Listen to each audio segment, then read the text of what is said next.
Hi, Kevin.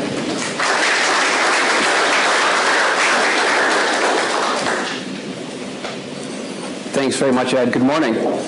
I'm impressed that so many of us have stayed until the very end of the conference.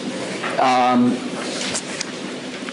actually going to start with a poem that Ed used in his talk.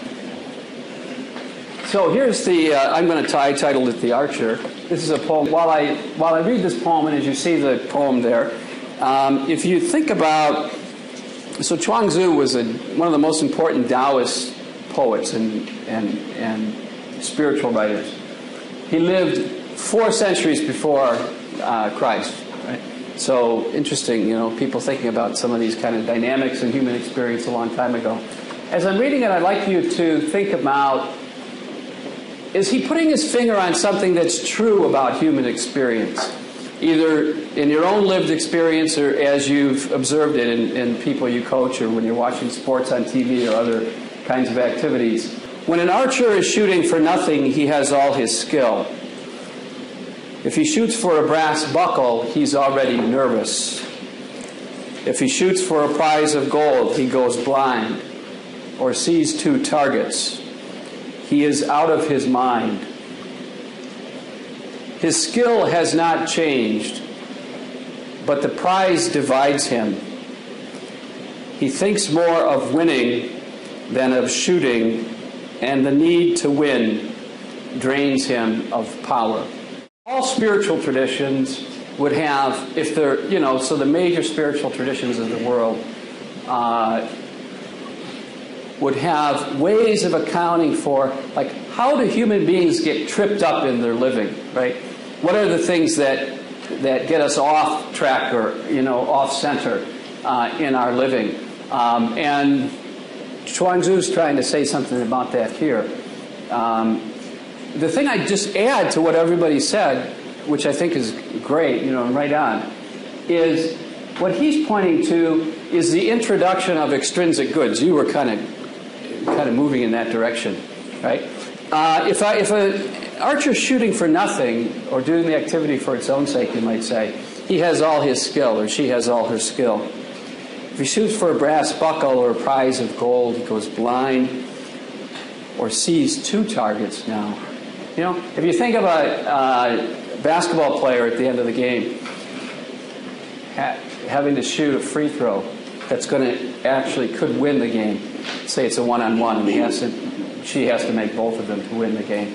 Why does the other team call a timeout? The reason why the other team calls a timeout, and we do this with field goal kickers in football, they talk about icing the person. What are they trying to get the person to do? Trying to get the person to think about what's at stake, to see 2 targets. So not only am I shooting the ball over the rim, which I can do in the gym, I can make 9 out of 10 or 93 out of 100 just with nobody else in the gym. But now I'm being encouraged by this timeout to see 2 targets, to be distracted from what it is I need to do in order to do this well, which I can do physically. I'm able to do it. So his skill has not changed. The prize divides him. Well, I think what Chuang Tzu's saying is when you introduce extrinsic goods, the brass buckle or the prize of gold, now the wanting to win, what Ed talked about in his talk, turns into the need to win. There's more of a I have to make this now, and that's what leads to the constriction. In some cases, this can happen, right? So when we're sitting on the couch watching a golfer miss a crucial putt, we eating our Doritos, we say he choked, she choked. This is we just know intuitively this is what's going on. They get kind of tensed up. Now this so Chuang Tzu, I think what he's describing here is attachments. Our attachments to things, the brass buckle and the prize of gold, can get in the way. This Buddhist tradition would say the same thing, right? So our attachments to things. For Chuang Tzu, and he's in the Taoist tradition, so the Tao is the unoriginated source of all existence. It's kind of like the creator God. And what can happen, according to him, is when we become attached to things, these extrinsic goods in this case, then we're less able to be living out of the uncreated, source of all existence. We get tripped up in our existence. Now, this does not always happen, right? So Mario Chalmers, I think, they've been talking about him all series, and I apologize if there are any Oklahoma City fans here, but just as an example, right? He's a guy, he's not one of the 3 stars in Miami, but he's played great in the series. So, and we call these kind of players who play their best when most is at stake, what? Clutch. Money players. So it's a question of concentrate, right? It's a question of consciousness. Where's your consciousness? For some players, when most is at stake, that's when their game actually rises to the highest level. Right? So it's not necessarily always true, but these kind of dynamics can happen, as we've been discussing. Now, Ignatius of Loyola, who's the founder of the Jesuits, has a way of understanding how do human beings characteristically get off track in their living. And it's similar, I think, maybe to what Chuang-Tzu is describing. For him, this is taken from a meditation in the spiritual exercises called the 2 Standards. And for Ignatius, he thinks human beings get off track when they become ensnared. So you have this attachment dimension, this kind of lack of freedom. By riches, some commentators insist that this refers to money or material thing. I think that's a good way to think of it. That would square with Jesus' own teaching. Leading to honor and esteem of this world. So we have if we have wealth, it comes almost without our even soliciting it, the honor and the esteem of this world. And then this can lead to surging pride, by which Ignatius means not simply, an unwillingness to be humble before God, but also a sense that because I have what I have, because I have the honor and esteem of this world, and the rest of you are really not like me, kind of like that kind of attitude. I feel like I can look down on other people, like there are important and unimportant people, and I'm one of the important people. So for Ignatius, that's it's characteristic for human beings to get off track that way. Now, not that it always happens that way, or not for all people, right? But he says that that's common, that happens. An example with respect to sport, and I'll use an Olympic one. So Mark Lenzi is a gold medal medal winner. Here's an article that was in the Detroit Free Press about Mark Lenzi after he won a gold medal in the Summer Olympics. And the author's, I think, describing what's going on in his mind and in his heart. So this author, Michelle Kaufman, writes, "The phone's got a ring," Mark Lenzi thought as he flopped around on the couch in his Ann Arbor apartment 3 months after the Summer Olympics. Surely there's a demand out there for an Olympic gold medalist diver, a guy who took a limo to the Tonight Show, a guy who's been on Regis and Kathy Lee. It's got a ring, Olympic gold medal. That's big, right? Any minute now it's going to ring. Nike, Coca-Cola, McDonald's. Think back to those riches, honor. They're always looking for sports stars to endorse their products, right? They'd love to have an All-American, blue-eyed, born on the 4th of July, wrestler turned diver in commercials. Big money is on the way. This is what he was thinking after the Olympics. And he waited, and not much was materializing. He would sleep in, sit on the couch, and watch TV for 6-7 hours, sometimes not even bothering to switch channels. His evenings were spent in bars, often reliving his Olympic glorious moment with anyone who cared to listen. Only one call ever came for a ill-fated movie. He says, "I thought I was God's gift to the world." Not in a good sense, but in that sense we talk about, your kids in the school probably talk about boys and girls this way. He thinks he's God's gift to the world, sort of like this pride. It's so easy to fall into that trap, he says. I went from a small-town kid in Virginia to riding a limo to the Tonight Show. You train so hard for so long and you expect that gold medal is going to change your life forever, but it doesn't. Sometimes it makes your life worse. The day comes when nobody gives a heck who you are, and I wasn't prepared. I was totally depressed, a real mess, said Lenzi. I had no motivation. I hit rock bottom. One day he woke up with a hangover at 2 p.m., looked at his face in the mirror and didn't like what he saw. A pathetic soul who wanted the world's pity and corporate America's money. He stared at himself for a long time, and it was only then that Lenzi stopped feeling sorry for himself. And then she describes how he was making a decision to start training for the next Summer Olympics. And at the time of the interview, he says about himself, I'm a lot more mature now and a lot happier. I think I had forgotten why I was an Olympic diver in the first place, which is because I love diving. That should be enough. Nobody owes me anything. I'm not God's gift. I'm just a diver. So if this is, and here's a picture of him diving. If this can happen in terms of human beings getting off track, you know, if this kind of attachment to extrinsic goods, so goods that are actually extrinsic to the activity itself of sport, then what are the dynamics that are at work when things are going well in sport? Or what are the dynamics that actually lead to human growth and spiritual growth, right? These dynamics maybe lead to diminishment or desolation for people. What are the dynamics that lead to growth? I think the research of Mihai Csikszentmihalyi is really helpful to try to understand this.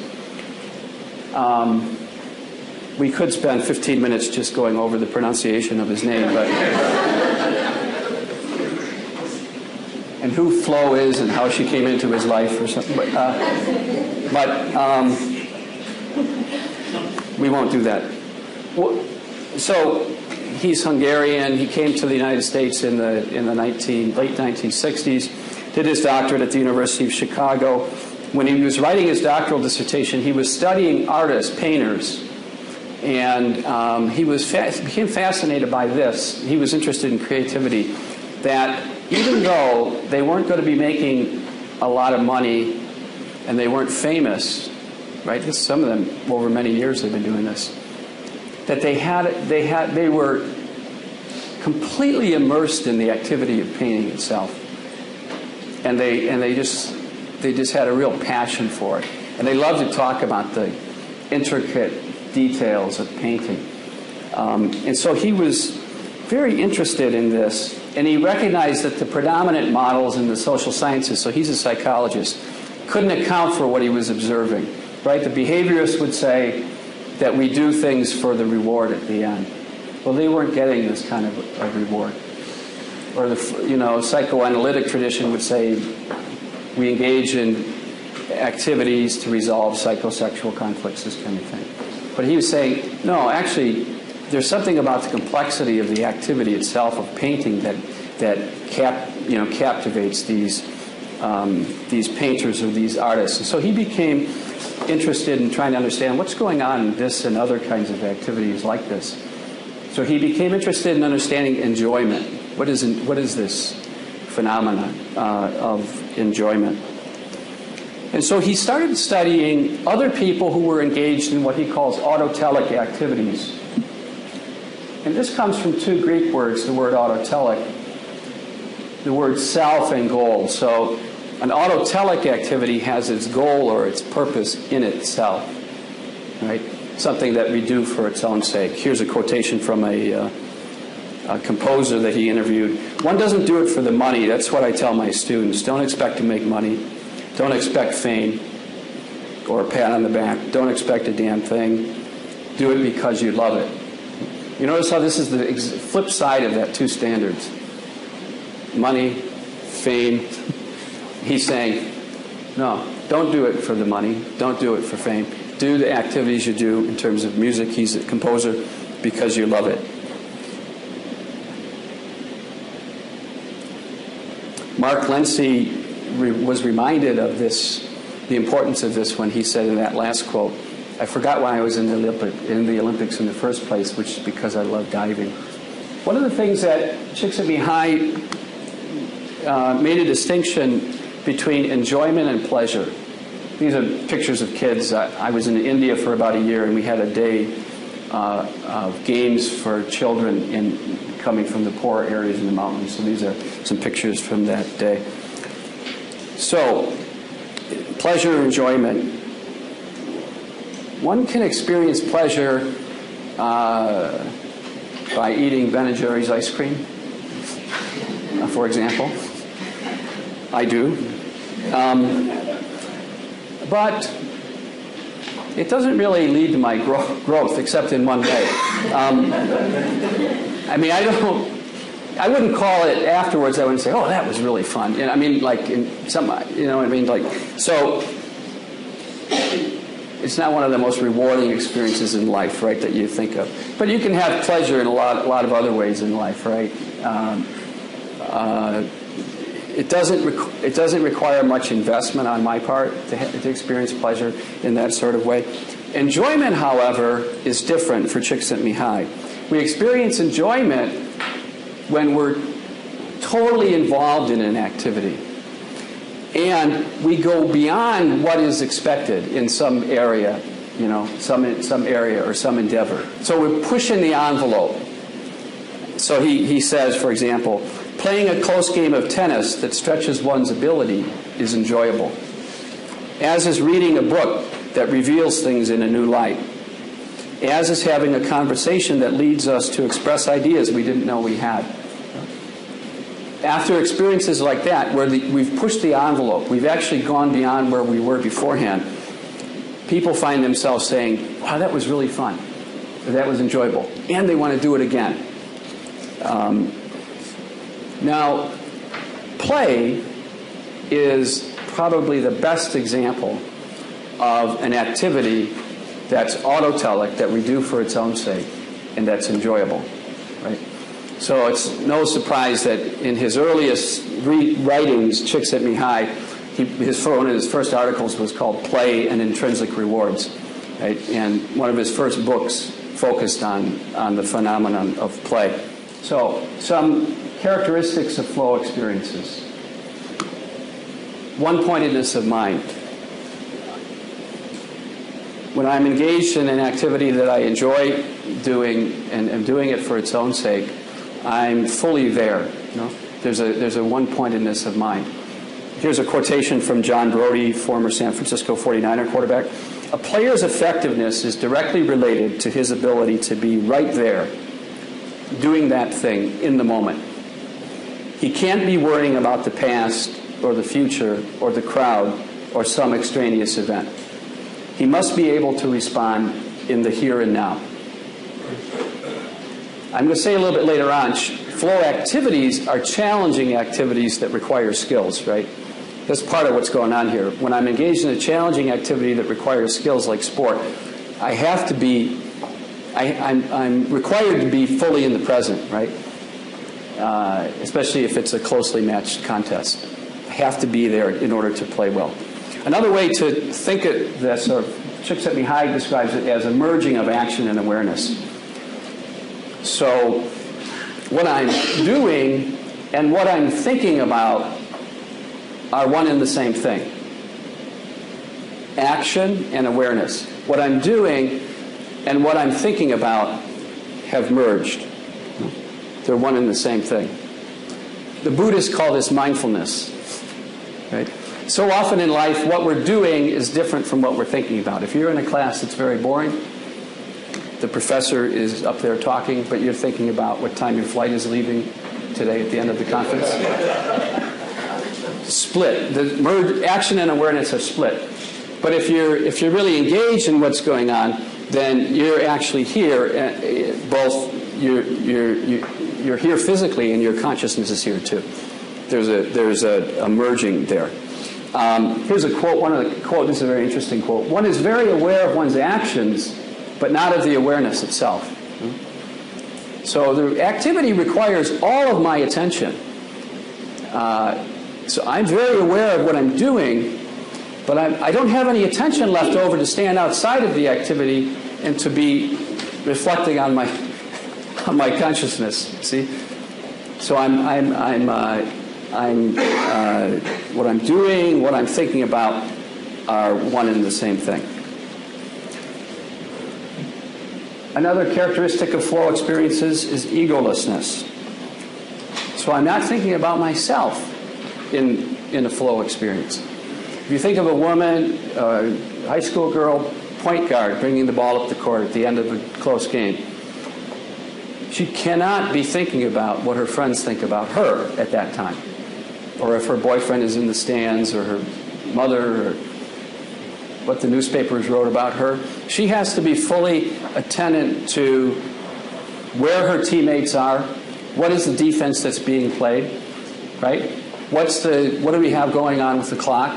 How many timeouts? She has to be fully present to what it is she's doing. So she doesn't have any attention left over to explicitly be thinking about herself, or to be asking questions like, should I be doing it this way? That's kind of like this kind of, or what do they think of me? These kind of questions.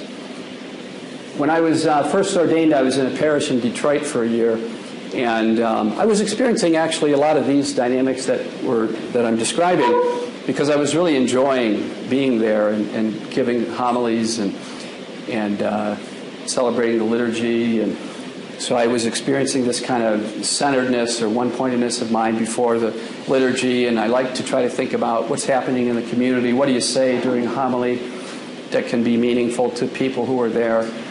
And I just enjoyed it very much. And then my friend came, who was a classmate of mine in the novitiate. He was studying theology in England, and he's a little older gentleman. I have a lot of respect for him. And he sat in about the fifth row in the church. And I was kind of walked down, do my homily. And about halfway through my homily, I started wondering, I wonder what Ben thinks of my homily. He kind of, he's pretty impressed with the sophistication of my homily. What does he think of his classmate? Is he proud of his classmate? Well, what's happened there? I started to focus on myself. I've taken a position outside of what it is I'm doing, and I'm in Ben's shoes now. I'm wondering, what does he think of me? Right? And as you know, in any public speaking that you've done, what I just described can be pretty disastrous to good public speaking, because you become conscious of yourself in a way. Well, in flow experiences, we're not conscious of ourselves in that way. The activity is requiring everything we have. There's a kind of self-transcendence that goes on. That was happening for me at the parish in terms of, God, what is God doing in the life of this community? What do the people need? And that kind of thing. And it was enjoyable. There's a quote from St. Anthony, one of the first, most important desert monks. He says, "A monk is not yet perfect if he's aware of himself or the fact that he's praying." I think he's getting at the same kind of dynamic. If we're still stuck on ourselves, even if we're aware of the fact that we're praying, we're not quite there yet.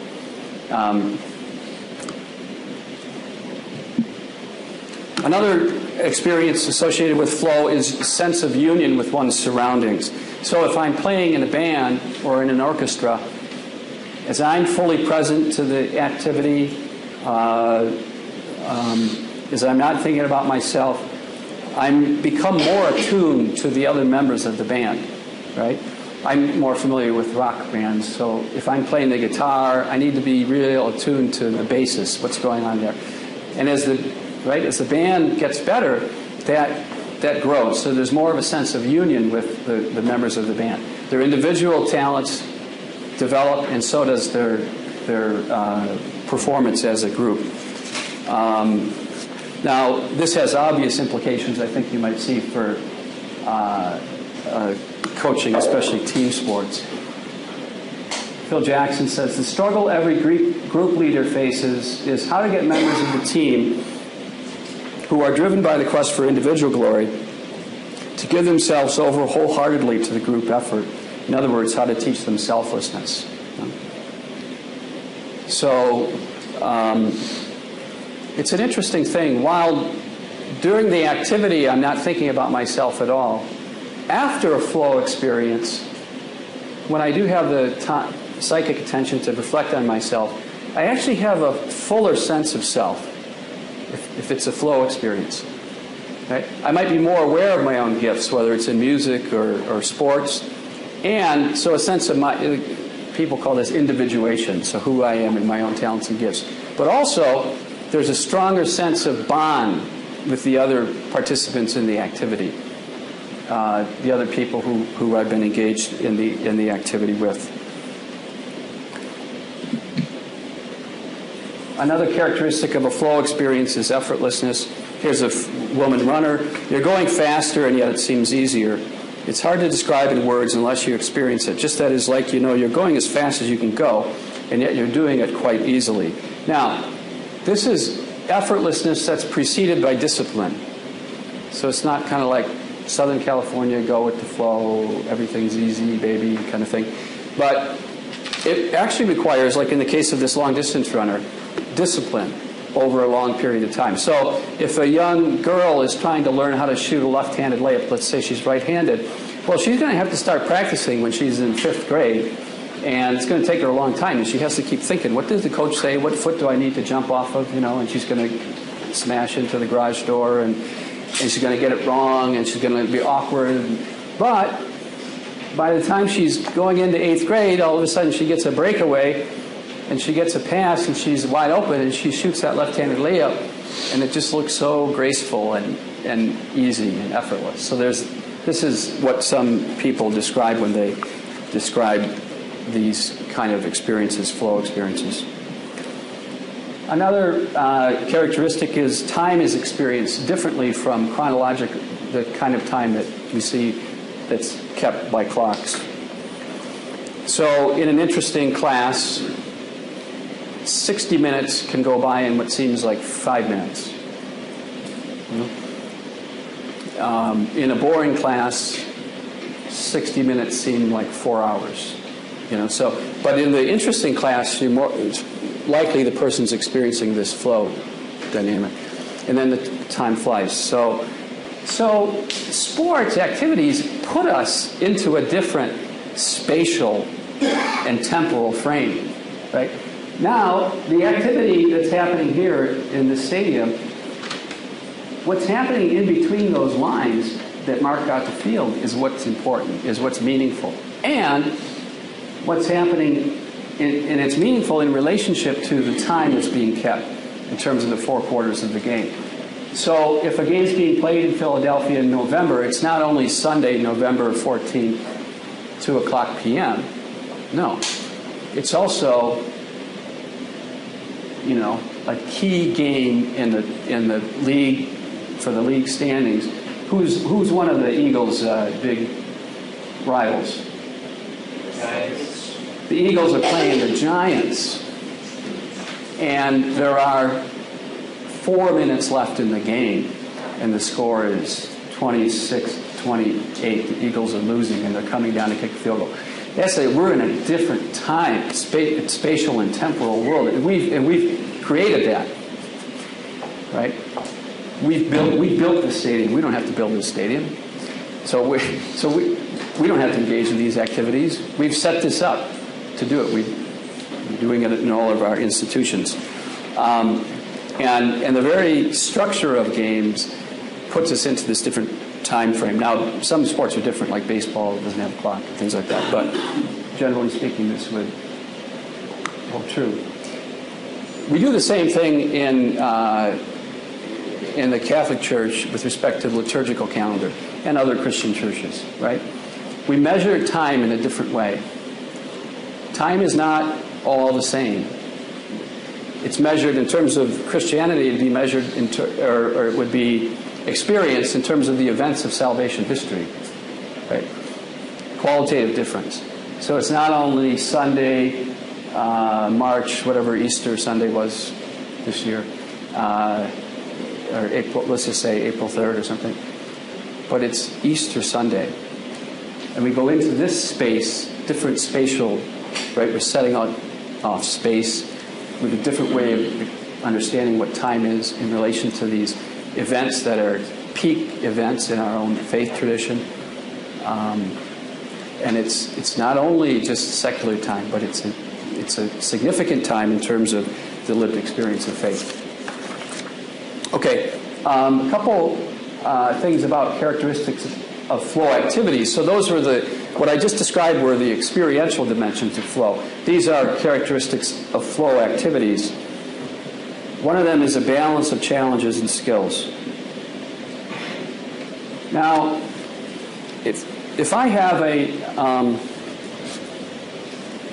98-pound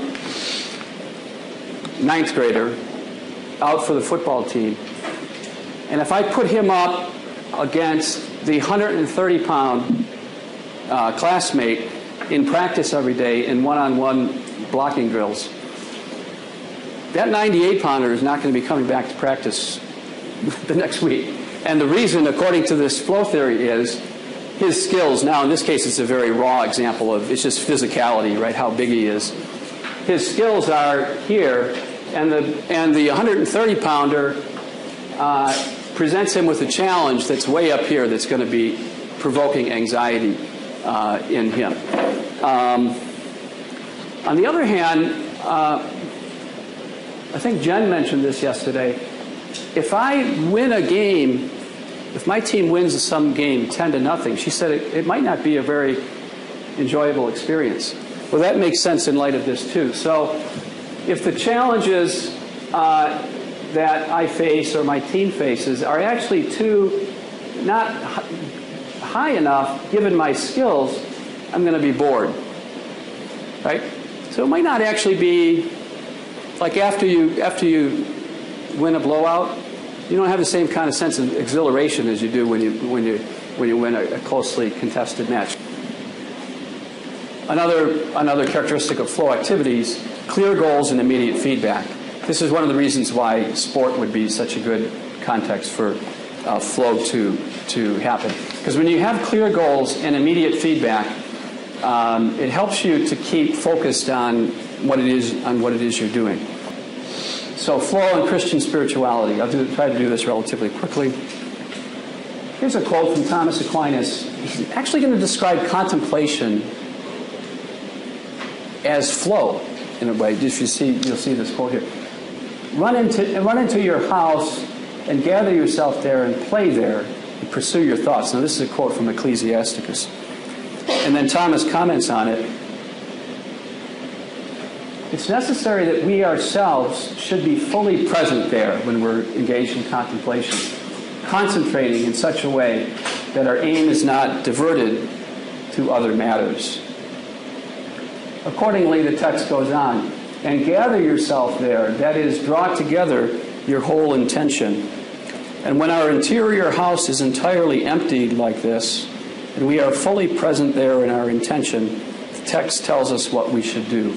And play there.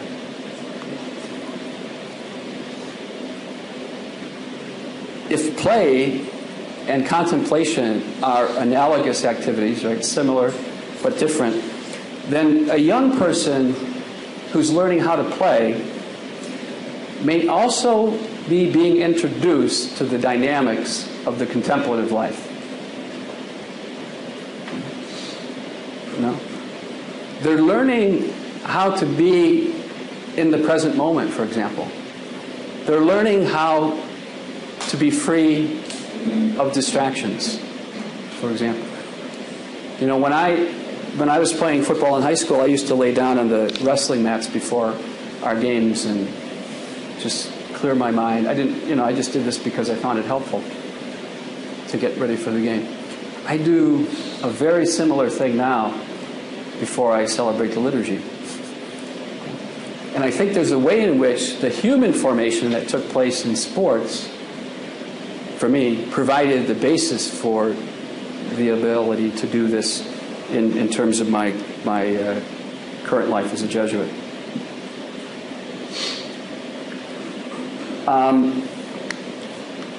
There's an analogy also between what Ignatius of Loyola calls spiritual consolation and flow. So for Ignatius, in the life of a person who's trying to grow from good to better, it's characteristic that that person will experience God's presence as spiritual consolation. And what he says about consolation is that it actually leads to the growth of the person. So you think about how flow does that too. The good angel acts for the progress of the soul, so that it may grow and rise from what is good to what is better.